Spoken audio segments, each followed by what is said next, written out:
Hey everyone, I hope कि आप सब लोग घर पर सेफ है। तो यार आज हम पढ़ने जा रहे हैं फेडरलिज्म, जो कि तुम्हारे सिविक्स का चैप्टर नंबर 2 है। एंड यार जैसा कि तुमको पता है, ये इजी और वन शॉर्ट वीडियो होने वाला है, जिसमें एनसीईआरटी के हर एक टॉपिक, हर एक लाइन को कवर करके बनाया गया है। अगेन तुम्हारे स्लाइड्स और नोट्स की लिंक तुम्हें नीचे डिस्क्रिप्शन में मिल रही होगी। तुम लोग इस लेक्चर के बाद उन्हें चेकआउट कर सकते हो। एंड बेसिकली इस चैप्टर में हम देखेंगे कि एक्चुअली में फेडरलिज्म होता क्या है, उसके की फीचर्स क्या है। देन हम जानेंगे फेडरलिज्म के टाइप्स क्या है और ऐसा क्या है जो हमारे इंडिया को एक फेडरल कंट्री बनाता है। उसके बाद फेडरलिज्म सिस्टम के अंदर कुछ लिस्ट दी हुई रहती है, उसके बारे में मैं तुम्हें थोड़ा बता रहा हूँ। देन हम देखेंगे कैसे फेडरलिज्म की जाती है, क्या प्रोसेस है एक्चुअली। फिर हम डिसेंट्रलाइजेशन, जो कि शायद इस चैप्टर का मोस्ट इंपॉर्टेंट टॉपिक है, उसे डिस्कस कर रहे होंगे और उसके कुछ स्टेप्स भी देखेंगे। और एट लास्ट हम जो हमारा सेंट्रल गवर्नमेंट के बाद लोकल गवर्नमेंट आता है, उसके और पंचायती राज सिस्टम के बारे में जानेंगे। ठीक, तो चलो वीडियो को शुरू करते हैं और जानते हैं कि बेसिकली फेडरलिज्म होता क्या है। अब देखो यार, पहले डेफिनेशन पढ़ो। Federalism, a system of government in which the power is divided between central authority and various constituent units of the country. तो अब देखो, हमने पावर शेयरिंग में देखा था ना कि पावर किसी एक जगह पे कॉन्सेंट्रेटेड नहीं रहती, उसको अलग अलग लेवल्स पे ऑर्गन्स में डिवाइड किया जाता है। और हमारा जो फेडरलिज्म है वो भी यही कहता है कि गवर्नमेंट का एक ऐसा सिस्टम जिसमें पावर को हम सेंट्रल अथॉरिटी और उसके बहुत से कॉन्स्टिट्यूएंट में डिवाइड कर देते हैं, उसे कहते हैं फेडरलिज्म। अब तुमने देखा था ना यार कि कैसे बेल्जियम में एकोमोडेशन पॉलिसी लाई गई और फिर मज़ेदार तरीके से सारे पावर्स को वहाँ डिस्ट्रीब्यूट कर दिया गया एंड देन वहाँ शांति बन गई। तो यही बेस्ट एग्जाम्पल है फेडरलिज्म का। अब देखो यार, यूजुअली एक फेडरेशन में दो लेवल्स ऑफ गवर्नमेंट है। पहला है सेंट्रल गवर्नमेंट, दूसरा है स्टेट गवर्नमेंट। अब सेंट्रल गवर्नमेंट जो कि पूरे कंट्री को गवर्न करने के लिए बनी है और ये सिर्फ कुछ कॉमन इंटरेस्ट को ही एडमिनिस्टर करती है। नेक्स्ट आता है स्टेट गवर्नमेंट। ये जो गवर्नमेंट है बेसिकली एक पर्टिकुलर स्टेट के डे टू डे वर्क को एडमिनिस्टर करता है।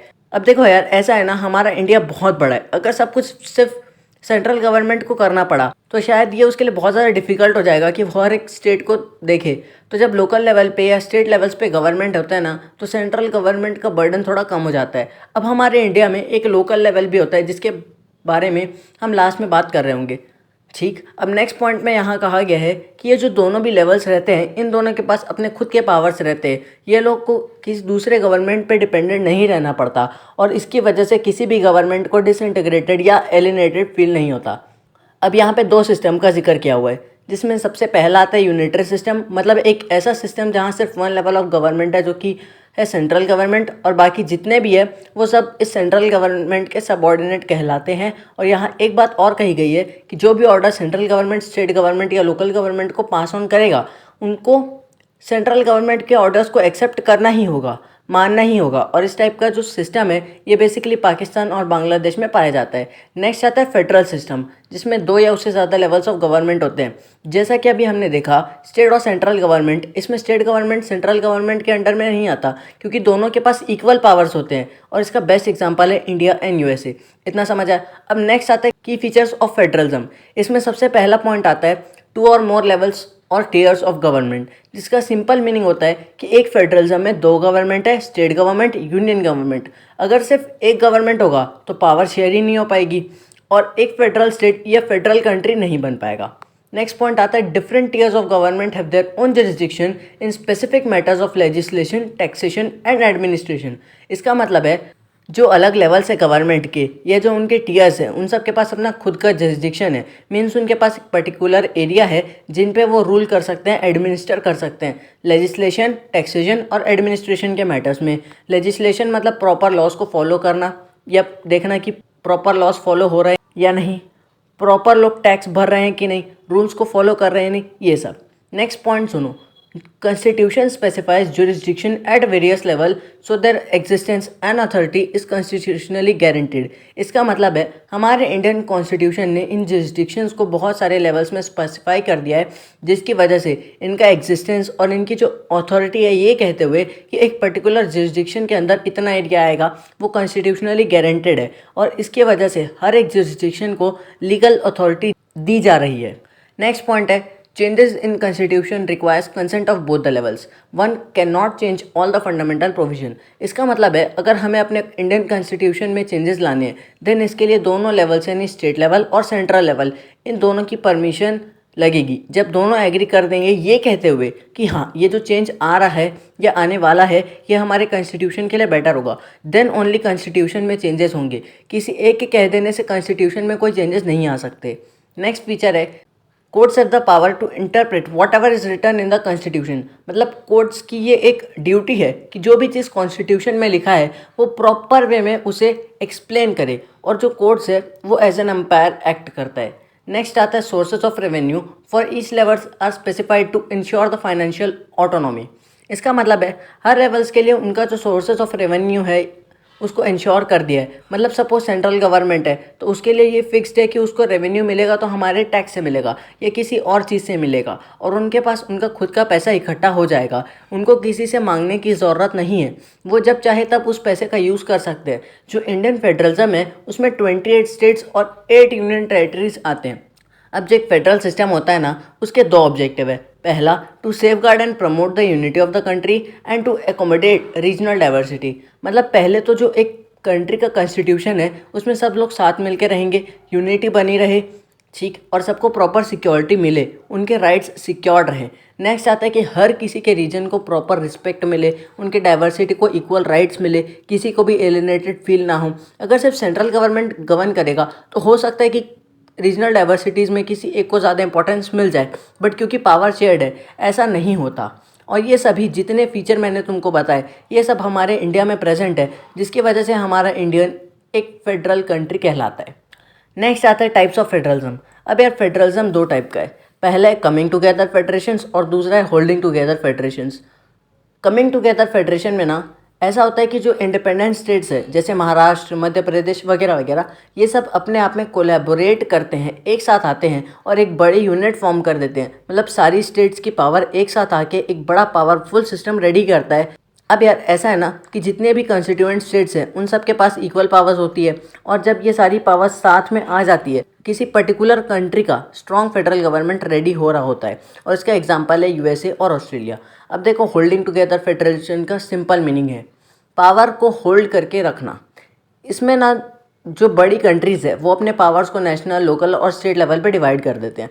इसमें टॉप में यानी सबसे ज़्यादा पावर्स के साथ आता है सेंट्रल गवर्नमेंट। उसमें किसी भी पर्टिकुलर स्टेट के पास इक्वल पावर नहीं होता, किसी को ज़्यादा पावर मिलती है तो किसी को कम, मीन्स अनइक्वल पावर शेयरिंग होता है, और इसका एग्जाम्पल है बेल्जियम और इंडिया।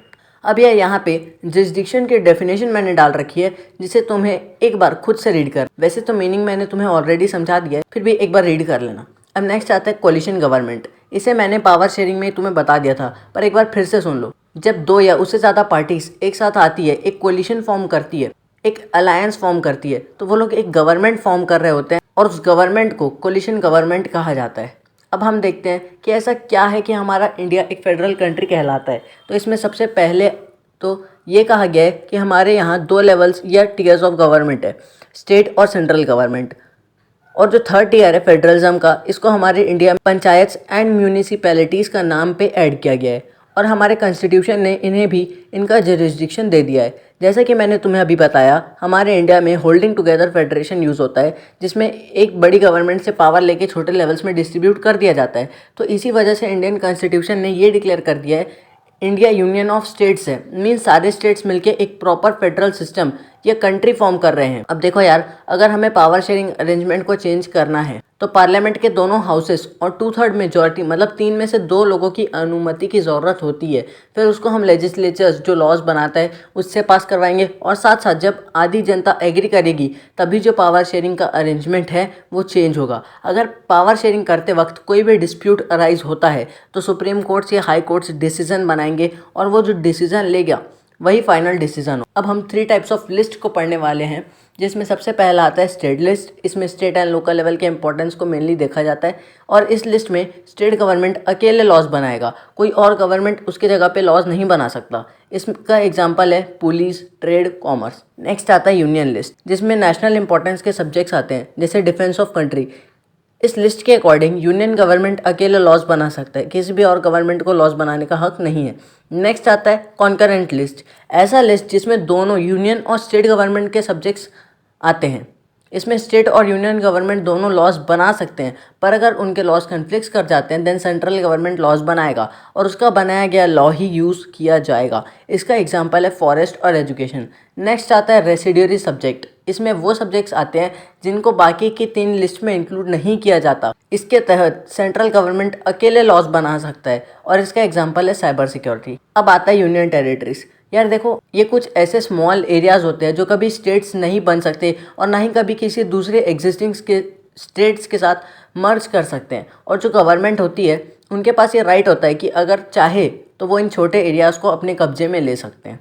अब हम देखने जा रहे हैं किस बेसिस में हम फेडरलिज्म को प्रैक्टिस करते हैं। इसमें सबसे पहला आता है लिंग्विस्टिक स्टेट्स। देखो यार, ऐसा है ना, जब लिंग्विस्टिक स्टेट पहली बार बनी तो ये पहला मेजर टेस्ट था डेमोक्रेटिक पॉलिटिक्स का। अब हुआ क्या, 1947 यानी इंडिया के इंडिपेंडेंस के बाद से लेके आज 2021 तक ऐसे बहुत से स्टेट्स जो पहले हुए करते थे वो अब वैनिश हो गए और नए स्टेट्स क्रिएट हो गए। इसके बाद 1954 में स्टेट रीऑर्गेनाइजेशन कमीशन को फॉर्म किया गया और उनका कहना था कि जो स्टेट्स फॉर्म होंगी वो लैंग्वेज के बेसिस पे होगी। इससे कुछ लीडर्स को डर लगने लगा कि भाई ये तो कंट्री को डिसइंटीग्रेट कर देगा, हमारे बीच कॉन्फ्लिक्ट क्रिएट हो जाएंगे, यूनिटी टूट सकती है, ऐसा सब। इसके बाद कुछ स्टेट्स को कल्चर के बेसिस पे, कुछ को एथनिसिटी के बेसिस पे, कुछ को ज्योग्राफी के बेसिस पे फॉर्म किया गया। पर ये जो लिंग्विस्टिक स्टेट्स फॉर्म हुए ये आगे जाके पूरे कंट्री के पीपल्स को एक दूसरे के और करीब ले आए, उनके बीच में यूनिटी और बढ़ गई और इसका एग्जाम्पल है नागालैंड और झारखंड। ठीक, अब इसी में नेक्स्ट आता है सेंटर स्टेट रिलेशंस। अब देखो यार, पहले ऐसा होता था ना कि जनरली एक पार्टी सेंटर और बाकी स्टेट्स को रूल कर रही होती थी। उस वक्त ना स्टेट गवर्नमेंट सेपरेट गवर्नमेंट नहीं बना था, उसको उसकी ऑटोनॉमस फेडरल यूनिट्स नहीं मिली थी। अब इसके बाद क्या हुआ कि जो पार्टी सेंट्रल गवर्नमेंट को रूल करती थी उन्होंने स्टेट गवर्नमेंट को अंडरमाइन करना स्टार्ट कर दिया, मतलब उसको अपने कब्जे में लेने की कोशिश की जा रही थी, या ये कह सकते हो कि उनके ऊपर अपना दबाव बना रहे थे सेंट्रल गवर्नमेंट वाले। और इसके बाद एक बात ये भी सामने आई कि सेंट्रल गवर्नमेंट ने कॉन्स्टिट्यूशन का मिसयूज़ करके स्टेट गवर्नमेंट को सिस्टम से बाहर निकालने की कोशिश की थी। वो लोग उन्हें अपना अपोजिशन मान रहे थे, पर 1990 के बाद कोलिशन गवर्नमेंट आया जिसके बाद किसी भी सिंगल पार्टी को लोकसभा में क्लियर मेजॉरिटी नहीं मिल रही थी। तो जितने भी मेजर नेशनल पार्टीज़ थी वो दूसरे पार्टीज़ जो कि रीजनल स्टेट लेवल पे उस वक्त हुए करते थे उनके साथ आए, एक अलायंस में और सेंटर में एक गवर्नमेंट फॉर्म कर दिया। अब इससे पावर शेयरिंग का एक नया कल्चर रेडी हो गया और स्टेट गवर्नमेंट को प्रॉपर रिस्पेक्ट मिलने लगी। नेक्स्ट आता है लैंग्वेज पॉलिसी। अब देखो यार, इसके तहत ना कॉन्स्टिट्यूशन ने किसी भी लैंग्वेज को स्पेशल स्टेटस नहीं दिया था और हिंदी को as an official language recognise कर दिया और बाकी 22 लैंग्वेजेस को शेड्यूल लैंग्वेजेस रिकॉग्नाइज किया। इसके बाद अगर कोई कैंडिडेट सेंटर रिलेटेड एग्ज़ाम देता है या सेंट्रल स्कूल्स के एग्ज़ाम्स को देता है तो वो जिस लैंग्वेज में चाहे उस लैंग्वेज में जाके एग्ज़ाम दे सकता है, चाहे वो गुजराती हो, चाहे मराठी हो, चाहे तमिल हो, कुछ भी, ये मैटर नहीं करता। और आज की डेट में हिंदी और इंग्लिश दोनों को स्पेशल पर्पज़ के लिए यूज़ किया जाता है। नेक्स्ट आता है डिसेंट्रलाइजेशन। इसका सिंपल मीनिंग समझो, जब पावर को सेंट्रल और स्टेट गवर्नमेंट से लेके लोकल गवर्नमेंट को दे दी जाती है तो उसको हम कहते हैं डिसेंट्रलाइजेशन। अब देखो, हमें डिसेंट्रलाइजेशन की नीड क्यों है? अगर हमारे पास लोकल गवर्नमेंट होगी तो सेंटर और स्टेट गवर्नमेंट को बार बार लोकल प्रॉब्लम्स के लिए परेशान नहीं होना पड़ेगा और क्योंकि लोकल लेवल्स पे प्रॉब्लम्स है तो वो ईजिली सॉल्व हो जाएगी। अब नेक्स्ट पॉइंट आता है local people have better idea where to spend money and manage things more efficiently. अब देखो यार, ऐसा है, जो लोकल पीपल्स रहते हैं वो लोग उतने रिच नहीं होते, तो उन लोगों को ये बात अच्छे से पता होती है कि कहाँ पैसा लगाने लायक है, कहाँ नहीं लगाना चाहिए, ऐसा सब। और वो लोग बहुत सी चीज़ों को एफिशिएंटली मैनेज कर लेते हैं। अब जब लोकल लेवल्स पे गवर्नमेंट है तो पीपल डायरेक्टली डिसीजन मेकिंग में भी पार्ट ले सकते हैं, नहीं तो उन्हें स्टेट्स वगैरह से परमिशन लेना पड़ता था और प्रोसेस लंबा हो जाता था जिसका एट लास्ट उतना सेंस नहीं निकलता। और देखो, ऐसा है ना कि अगर हमें डेमोक्रेसी का एक इम्पॉर्टेंट प्रिंसिपल पता करना है then local government best way है। अब जितने भी विलेजेस एंड म्यूनिसिपैलिटीज़ हैं वो सब स्टेट्स के अंदर बनाए गए हैं और बेसिकली इन सबको स्टेट गवर्नमेंट कंट्रोल कर रहा होता है, तो इस वजह से लोकल लेवल में रेगुलर इलेक्शन नहीं हो पाते। लोकल गवर्नमेंट के पीपल्स अगर चाहे भी तो वो अपने रिप्रेजेंटेटिव्स को सालों तक चेंज नहीं कर पाते। डिसेंट्रलाइजेशन के कुछ स्टेप्स देखो, पहला तो यही है कि अगर लोकल लेवल पे गवर्नमेंट आई तो यहाँ रेगुलर बेसिस पे इलेक्शंस होना ज़रूरी है। सीट्स को शेड्यूल ट्राइब्स और ओबीसीज के लिए रिजर्व किया जाने लगा। वुमेंस के लिए भी 1/3 सीट्स रिजर्व्ड थी। इसके बाद एक इंडिपेंडेंट इंस्टीट्यूशन जिसका नाम था स्टेट इलेक्शन कमीशन को क्रिएट किया गया, ताकि स्टेट्स में हर 5 साल में पंचायत और म्यूनिसिपल इलेक्शंस को हेल्ड किया जा सके। इसके साथ साथ स्टेट गवर्नमेंट अपने कुछ पावर्स और रेवेन्यू को लोकल गवर्नमेंट को शेयर कर दिया। तो यही कुछ स्टेप्स थे जिसको डिसेंट्रलाइजेशन इम्प्लीमेंट करने के लिए लिया गया था।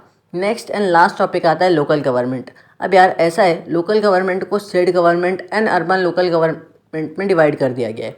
अर्बन लोकल गवर्नमेंट एक ऐसा गवर्नमेंट था जिसमें बड़े सिटीज़ को इंक्लूड किया जाता था, जिनमें बड़े बड़े एमएनसीज रहते थे, म्यूनिसिपल कॉरपोरेशन, और इन एमएनसीज के हेड्स को मेयर बोला जाता है। अब यार ये जो दोनों भी म्यूनिसिपैलिटीज़ है और एमएनसीज है, इन्हें जनता की इलेक्ट की हुई रिप्रेजेंटेटिव बॉडी कंट्रोल करती थी और म्यूनिसिपैलिटीज़ के हेड को चेयरपर्सन कहा जाता था। नेक्स्ट आता है पंचायती राज सिस्टम।